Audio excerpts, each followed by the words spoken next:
So remember, trauma is not the event itself. It's the nervous system's unresolved response to a perceived threat. It is the way that our brain and our body learn to protect us even after the danger has passed, so that the trauma is living in our body as a pattern of dysregulation, as the outputs of freeze or shutdown or hypervigilance or chronic pain or dissociation or emotional numbness.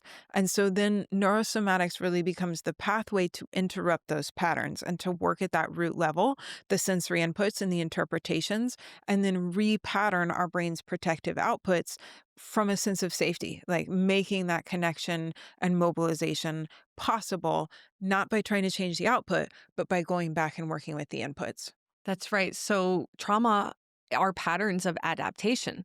Trauma changes the way we process sensory inputs. The brain learns to prioritize protection, scanning for threat, filtering data through past danger, producing protective outputs like pain, fear, or shutdown. And it really, over time, or maybe from acute trauma, disrupts our input interpretation output loop. Right? Our actual sensory data starts to become distorted. So our brain then also may interpret that data, neutral inputs, as dangerous or leading as dangerous. And then that leads us to chronic dysregulation. Because the stress bucket fills faster after trauma. The Mhm. system has less capacity for new stressors, and it's more likely to tip into survival responses. So we're really talking about addressing these patterns at the source, right? When we're training the nervous system to actually process inputs in a clearer, more accurate way.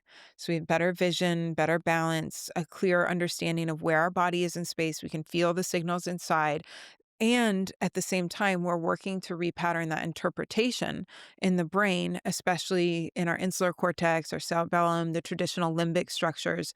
We're processing somatically the emotional experience that can cause constant dysregulation. And we're also remapping stress and safety into the body at that root level. And this is how we create trauma resolution, not just management.